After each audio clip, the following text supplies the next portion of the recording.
Добар ден, пријатели! Добро дојдовте во денешната епизода. Моето име е Јосиф Дамјанов и денеска зборувам на тема, не одговарам на прашање, но зборувам на тема која што ме инспирираше од една конверзација што не сакајки ми дојде до уво при моите секојдневни утрински вежбања.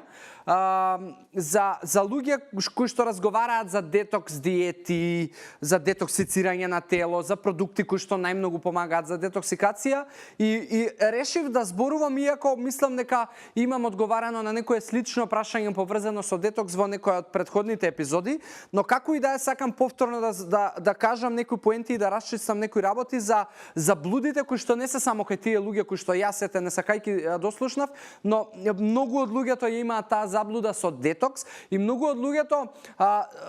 подлегнуваат на најразлични продукти дополнително кои што се продаваат како детокс продукти, на можеби диети или начини на исхрана кои што се продаваат како детокс и така натаму. И дали реално постои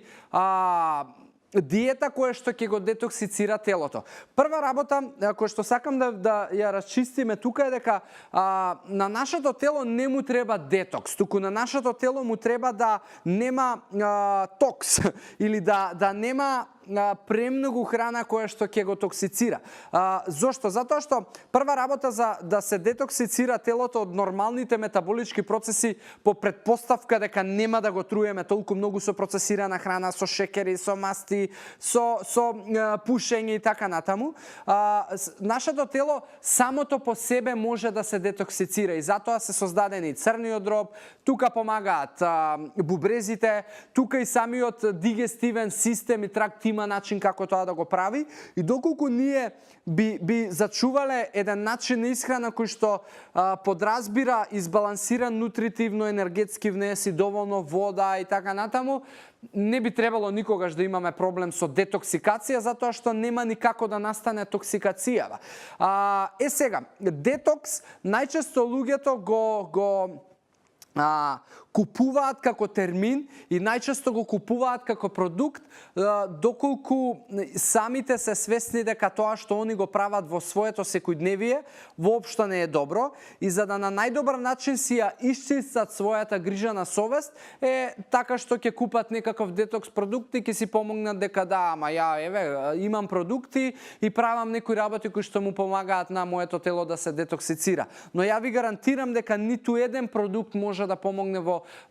толкава мера со детоксикација која што може самото тело да си помогне. Проблемот е тоа што многу од луѓето денеска кои што еве да земеме пушачи кои што пушат повеќе од 4 до 5 цигари дневно, веќе телото не може да успее да ги да се детоксицира и да ги извади тие никотини и катрани од телото и полека сето тоа се таложи на белите дробови. Доколку секојдневно вие конзумирате многу кафења, доколку секојдневно конзумирате многу високо мрсни млечни производи, високо мрсни меса, доколку секојдневно паѓа во вашето тело благо, процесирана храна, брза храна и така натаму, тоа ќе значи дека вашето тело нема да постигне да се детоксицира. Па макар и да ги додадете сите најдобри детокс продукти и да пробувате диети, затоа умереност е најдобриот рецепт и стратегија за да го детоксицирате телото, затоа што пак ќе речам, вашето тело има органи и начини и системи кои што ќе си помогнат во детоксикацијата, но исклучиво доколку имаме добра и избалансирана, квалитетна и правилна исхрана. И едноставно, за да се потпомогне тој процес, нормално е потребно вода. Повторно ќе кажам, немој да ме разберете погрешно дека не треба можеби да земате некакви додатоци за да се го лесните вашето секојдневие и да штедите време и на поедноставен начин да внесувате одредена нутритивна вредност, но немојте да лежите на увото дека со детокс диета и детокс продукти ќе помогнете да го детоксицирате телото ако при тоа ви е хаварија начинот на живот и исхрана. Тоа никогаш нема да се случи и тоа ви е само едноставно пикање под тепих на еден поголем предизвик и проблем кој што константно одложувате да го решите и константно избегавате да го решите и наоѓате шорткати и кривини, но никогаш нема да ги најдете, затоа или бидете свесни дека и не само се лажете себе дека превземате нешто, или конечно донесете одлука и променете нешто во позитивна насока. Така да, дечки, мислам дека разбивме еден можеби мит кој што и сигурен сум дека некој од вас го имал подсвесно некаде позади во главата. Така да ви благодарам уште еднаш за вашето внимание и ви посакувам здрави животни навики, убав ден и се гледаме во следна епизода. Чао!